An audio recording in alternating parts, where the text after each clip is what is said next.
તો ચાલો બાળકો, પાછલા વિડીયોમાં આપણે જે નંબર્સનું અંકનું જોયું તો એનાથી આપણે હવે થોડુંક હોમવર્ક કરીશું, એક્સરસાઇઝ કરીશું. તો આપણે જે નંબર્સ શીખ્યા એમાં આ બધા નંબર્સ છે. હવે એ લખે છે કે સંખ્યાને શબ્દોમાં લખો. Write the numbers in the words. તો જેવી રીતે આપણે જોયું કે એક, તો એક કેવી રીતે લખાય છે, તો આ એક અંકમાં લખેલું છે અને શબ્દોમાં લખશું. આ એક અહીંયા લખવાનું છે. પછી છે 9, તો 9 નંબરને અંકમાં લખીશું આવી રીતે 9. ઓકે. પછી આ છે 3, નંબર 3 છે 3, તો 3ને આપણે લખીશું આવી રીતે 3. પછી છે 6, 6ને કેવી રીતે લખીશું આપણે? અહીંયા 6 નથી લખેલો, પણ અહીંયા નીચે લખેલો છે નંબર 6, 6, તો એ લખીશું આપણે અહીંયા. પછી છે 5. ઓકે, તો 5 આવી રીતે લખાશે, પ પ્લસ આ ને ઉપર મીંડું પાન ને ચકલીનો ચ, 5. આ છે નંબર 2, તો 2 નંબર આવી રીતે લખશું, બ પ્લસ એ, 2. હવે આ છે 7, 7 ક્યાં લખેલું છે? અહીંયા આ રહ્યું 7, તો અહીંયા લખીશું 7. ઓકે. અને આ છે 8, તો 8 નંબર અહીંયા લખેલો નથી, પણ આપણે લખીશું અ પ્લસ આ ને ઠ, 8. ઓકે. તો એવી જ રીતે જ્યારે આપણે આ નંબર્સને અંકમાંથી શબ્દોમાં લખ્યું, હવે બીજું છે આપણું કે write the words in the numbers. આને નંબર 7, 7 છે, તો આવી રીતે આ 7 અહીંયા જશે. ઓકે. 10, તો 10 એટલે એકડે મીંડે 10 લખવાનું અહીંયા. 4, તો નંબર 4 અહીંયા લખવાનું. 2 એટલે આવી રીતે 2 લખવાનું. પછી છે 3, તો આ છે અહીંયા 3 અંકમાં, એ અહીંયા શબ્દોની બાજુમાં લખી દઈશું. પછી આ છે 9, તો આ નંબર 9 છે, અહીંયા લખી દઈશું. પછી છે 1, તો આ રહ્યો અહીંયા 1, સૌથી પહેલો અંક, એકડે 1 અહીંયા લખીશું. અને પછી છે 5, 5 નંબર આ છે, પ જેવો હોય છે, લેટર પ જેવો, એને 5 ગુજરાતીમાં. હવે આ થઈ ગયું. આપણે એક્સરસાઇઝ 3માં શું છે? ગણો અને અંકમાં લખો. કાઉન્ટ, ગણો એટલે count, and write the numbers in Gujarati. Okay. તો આ 4 શું દેખાય છે અહીંયા? આને આપણે ગણવાના છે કે કેટલા છે, રાઈટ?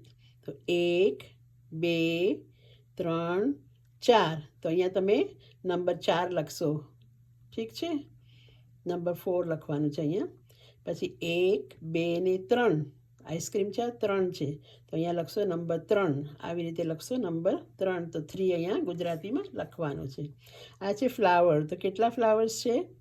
1, 2, 2 ફ્લાવર છે, તો અહીંયા લખશો નંબર 2, આવી રીતે. ઠીક છે. પછી છે 1, 2, 3, 4, 5 ને 6 ને 7, કેટલા છે આ? 3, 3, 6 ને 7 છે, તો નંબર 7 લખશું અહીંયા આના અંદર સ્ક્વેરમાં. આ રહ્યો નંબર 7, એ અહીંયા લખશું ગુજરાતીમાં 7. થઈ ગયું. હવે છે એક્સરસાઇઝ 4. એક્સરસાઇઝ 4માં શું કહે છે તમને? ક્રમમાં ખૂટતા અંકો મૂકો. Fill in the missing numbers. હવે આ બધા નંબર્સ લખેલા છે 1 થી 10 સુધી, પણ એના અંદર અમુક નંબર નથી દેખાતો તમને. તો જે દેખાય છે એના પછી શું આવે છે એ તમને જોવાનું છે. ઓકે. તો સૌથી પહેલાં લખેલું છે 1, 1 તો લખેલો છે. 1 પછી શું આવે છે? અહીંયા શું આવશે? હા, 2, પછી શું આવશે? 3. હવે 4 ને 5 લખેલા છે. 5 પછી શું આવે છે? 6. 6 પછી આવે છે 7, તો 7 લખેલો છે અહીંયા, તો આપણે લખવાનું છે 8. 7 પછી 8. 8 પછી આવશે 9, તો 9 લખેલો છે, તો આપણને શું લખવાનું છે? આખરી નંબર 10, નંબર 10, 1, 0, 10. સમજ પડી? અને હવે અહીંયા જે છે લાસ્ટમાં મેચ એ એન્ડ બી. આ એમાં નંબર્સ છે ખાલી, અને બીના અંદર પણ નંબર છે, પણ રાઇટિંગમાં બી છે ને ઇંગ્લિશમાં બી છે. તો તમે જોશો કે પહેલો નંબર શું છે? ઇંગ્લિશનો 6 છે ને, તો 6 એટલે 6, તો તમને અહીંયા આ 6ની સામે નંબર 6 લખવાનો, છત્રીનો 6 અહીંયા લખવાનો છે, રાઈટ? સેકન્ડ વાળું છે નંબર 9. 9ને કહે છે ગુજરાતીમાં 9, તો અહીંયા ગોતો ક્યાં છે 9? આ રહ્યો, તો 9. તો આ નવ અહીંયા લખવાનું છે ન પ્લસ વ. ઓકે, આ છે નંબર 7. તો 7 ગોતો.